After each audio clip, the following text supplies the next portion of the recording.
Magandang araw po sa lahat. Ang ating tatalakayin ay may pamagat na ang kahulugan at misyon ng Heavenly Tribal Messiah o ang ating True Family Movement na may tema, itinataguyod ang mga huwaran na pamilya at komunidad bilang pundasyon para sa matatag na bansa. Ang ating katotohanan. Dilingid sa karamihan, saan mang sulok ng daigdig, ang ating masusumpungan ang mga suliraning nagmumula sa individual, pamilya, komunidad, o lipunan, bansa, at sa buong mundo. Gaya ng mga sumusunod, mula sa individual, ang naganap na paggamit ng pinagbabawal na gamot, pag-inom ng alak, at maagang pagdadalang tao ng mga batang kababaihan, problema sa pamilya, ang pagiging hindi tapat sa asawa at imoralidad. Sa ating lipunan, pag-abuso sa kalikasan, pag-aaway ng mga tribo, sa ating bansa, pagdanakaw sa kaban ng bayan at sa mundo. Hindi lingid sa atin ang problemang terorismo at mabilis na paglubo ng populasyon ay ilan lamang sa madalas nating naririnig at nasasaksiyan. Ano nga ba ang nagiging mali? Bakit nagkaganito ang ating mundo? Saan nag-ugat ang lahat ng mga kasamaan sa mundo? Ang pagkakasala ang dahilan kung bakit nawala ng Diyos ang kanyang pamilya. Ang pundasyon ng langit dito sa lupa na siya ang orihinal na plano ng Diyos upang magkaroon ng kapayapaan dito sa mundo. Sina Adan at Eva ay inaasahan ng Diyos na matupad ang tatlong dakilang pagpapala. Subalit, hindi nila ito naisakatuparan, sa halip ay nanaig ang pagiging makasarili na nagdulot ng malungkot na pamilya, masamang lipunan, masalimuot na bansa, at magulong mundo. Kung ikaw ang Diyos na lumikha bilang magulang ng sangkatauhan, makakaya mo ba kayang pagmasdan ang masamang kalagayan at naghihirap ng iyong anak? Ang konsepto ng pagpapanumbalik ay hindi dapat maging limitado sa individual. Ano ang ibig sabihin ng kaligtasan? Ang kaligtasan ng pamilya ay hindi lamang tinutukoy ang individual na kaligtasan.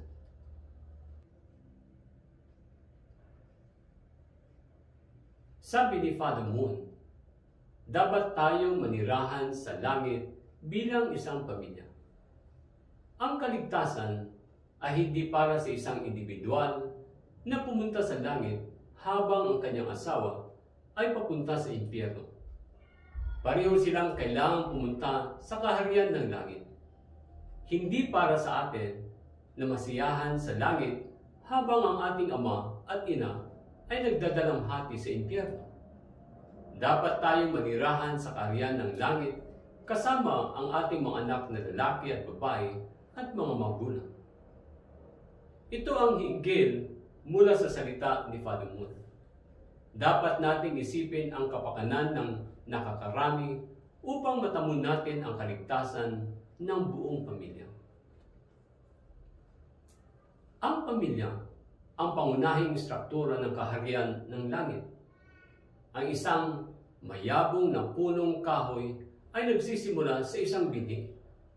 Ganon din ang huwaran ng daigdig. Ito ay mag-uumpisa sa mabuting relasyon ng mag-asawa na pinagmumulan ng maunlad na komunidad, maayos na bansa, at mabuting mapayapa. Ito ang dahilan kung bakit ang Mesiyas ay dumating para matupad ang huwarang pamilya.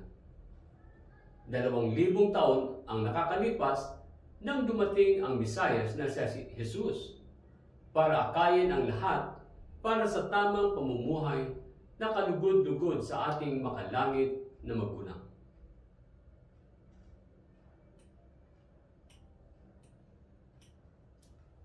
ang mga pangunahing prinsipyo ng True Family Movement o ang HTM. Una, ang pamilya bilang pangunahing bahagi ng kaharian ng langit, gaya ng parte ng isang makina, ay mahalaga. Mukhamang itong walang kabuluhan sa paningin ng iba, ngunit katumbas nito ang buong makina. Sapagkat kung sakaling mawala ito, hindi may sasakatuparan o makakamit ang dahilan kung bakit ito nalikha. Kaya ang bawat pamilya ay napakahalaga.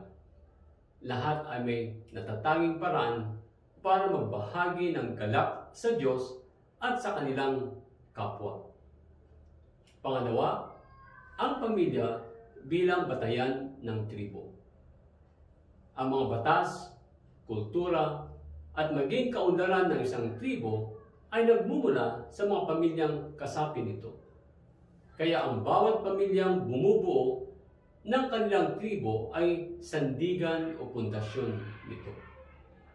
Pangatlo, sa pamagitan ng pagtutuon ng pansin sa misyon ng Heavenly Tribal Messiah o ang True Family Movement. Ang mga pangunahing pinagpalang pamilya ay hinihikayat na mabuhay para sa isang mas mataas na layunin. Natamo ang tunay na pag-unlad sa tulong ng pagsasakripisyo para sa kabutihan ng nakakarami. Ito ang prinsipyo na umiiral sa sanlibutan na hindi dapat ipagwalang bahala. Ang pamumuhay para sa isang mataas na layunin ay isa sa mga pinakamahalagang aspeto ng paglaki ng ating mga pamilya sa mga huwaran na pamilya. Ang pagliligtas ng bansa ay nagsisimula sa pagligtas una sa ating pamilya. Sabi ni Father Moon, tinutukoy ng edukasyon ng pamilya ang hinaharap na tadhana ng buong bansa. Kapag maraming mga pamilya ang nabubuhay sa pamamagitan ng prinsipyo ng pampublikong serbisyo, ang bansa ay umuunlad. Kapag maraming mga pamilya naninirahan sa isang pribadong pamantayan, ang bansa ay mapapahamak. Kung ating susuriin ang mga umunlad ng mga bansa, ay resulta lamang ng magandang ugnayan ng mga pamilya nito. Ano ang ating pagkakakilanlan bilang pinagpalang mga pamilya? Dapat nating maunawaan ang bawat tao ay ipinanganak dahil sa pag-ibig ng Diyos. Lahat tayo ay minamahal niya bilang mabuti man o masama. Kinikilala man siya o hindi. Ang mga pinagpalang mga pamilya ay may nakaatang na tungkulin para isakatuparan na ipahayag ang pagpapala ng Diyos. Ito ang tanging paraan para may sabuhay ang ating pagkakakilanlan bilang mga pinagpalang mga pamilya.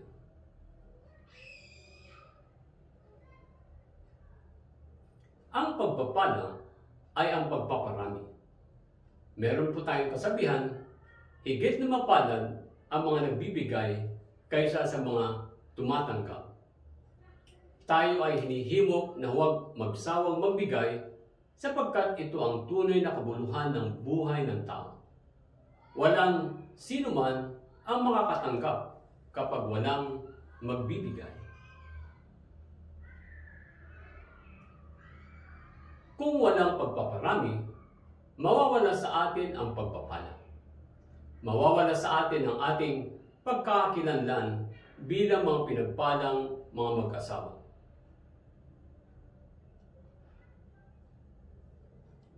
Ang pagpapala ay parang isang umaagos na tubig. Umaagos ang tubig para manatili itong buhay. Kapag ang pag-agos nito ay tumigil, ito ay mamatay.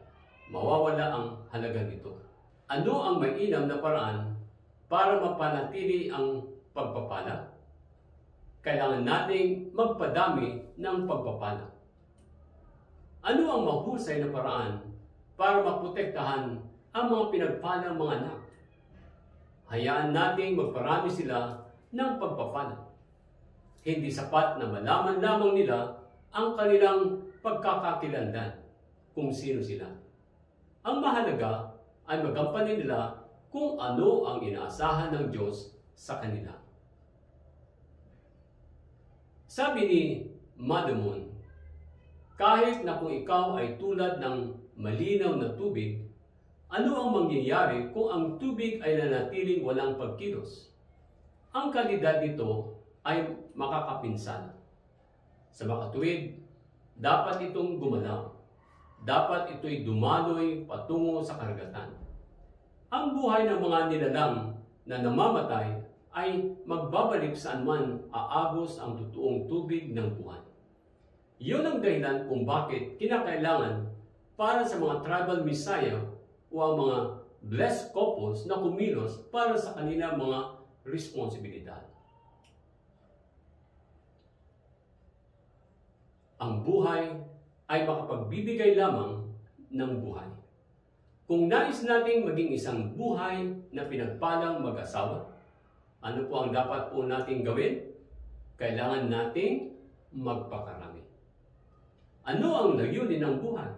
Una, ito ay upang magbigay saya sa Diyos bilang isang tapat at mapagmahal na anak. Ano ang pangalawang pagpapala? Magbigay kahulugan, magparami ng pagpapala ng Diyos, magparami ng tapat at mapagmahal na mga anak. Sa pamamagitan ng True Family Movement ay makapagbigay kahulugan tayo at makapagparami ng pagpapala ng Diyos. Tignan ang mga pinagpala mga pamilya na maraming pakikibaka, maraming mga problema dahil karamihan sa kanila ay wala ng pagpaparami. Pinapanatili lamang ang blessing para sa kanilang mga sarili. Ano ang paraan upang magparami ng True Family Movement o ang mga pinagpala mga pamilya? Ito ay sa pamagitan ng 8 baitan. Sabi ni Father Moon, ito ay nag-uumpisa sa HTM o ang True Family Movement mula sa 3 parish lamang hanggang umabot sa 430 couples at milyon-milyon na mga pinagpala mga mag-asawa. Ang pagtupad ng 430 couples blessing, ito lamang ang ating madadama ang pighati at galak ng mga tunay na mga magulang sa kanilang dinanas sa pagtataguyod ng huwaran ng komunidad o lipunan na nakasentro sa tunay na pag-ibig ng Diyos. Ito ang pinakamataas na katungkulan ng sinuman mga pinagpalang mga pamilya. Ang huling panalangin ni Father Moon bago siya pumanaw. Sabi niya sa kanyang panalangin, sa araw na ito, nang ibalik ko ang pagtatapos ng pagmamakas ng kasakdalan sa inyo, Ama, nalalaman ko na ibinibigay ko ang buong buhay ko hanggang ngayon sa iyo, Ama. Ako ay gumugugol ng oras na ito ngayon upang dalhin ang aking buhay sa isang konklusyon, upang dalhin ito sa isang pangwakas na Johnson ayon sa iyong kalooban. Batay sa uling panalangin ni Father Moon, ang lahat ng tungkulin at responsibilidad para mapanumbalik ang orihinal na plano sa Diyos sa pamagitan ng pagbabayad sala ay kanyang natapos na. Nang ang mga tribal messiah ay magtatag ng mga pangalan na maaring kumatawan sa mga bansa, ang lahat ay magkakaroon ng konklusyon. Natapos ko ang lahat ng mga gawain ito, na kumpleto ko ang lahat. Adyo. Ito ang panalangin ni Father Moon. Sa pamamagitan ng pagtataguyod ng Heavenly Tribal Messiah Mission o ang pagbuo ng 430 couples blessing ng lahat ng mga pinagpalang pamilya, ating masisilayan ang mga makalangit na mga bansa at tuluyang mawakasan ang kasamaan at kasalanan sa buong mundo. Ito ang tinatawag na Chulilgok o ang makadiyos na bansa. Ang proseso para makabuo ng 430 couples. Ito ay sa pamagitan sa external hanggang sa internal. Ito yung tinatawag nating EIT sa tribal messiahship. Ang unang proseso, ang panlabas, ito ang makabuo po tayo ng 430 couples na nakasama-sama o sama-sama sa holy blessing. Ang ikalawang proseso, ang panloob, ay makumpleto ng 430 couples na sila ay makatapos ng 3-day ceremony. Ang ikatatlong proseso, ito ay higit na panloob, ang 430 couples na naging ganap na pinagpalang mga pamilya. Ibig sabihin na ito sila ay ganap na mga miyembro ng True Family Movement. Sila ang mga pangunahing miyembro na tinutupad ang Blessed Family Tradition. Sa puntong ito, dito po nagwawakas ang usapin tungkol sa True Family Movement o ang tinatawag po nating Heavenly Tribal Messiah. Maraming salamat po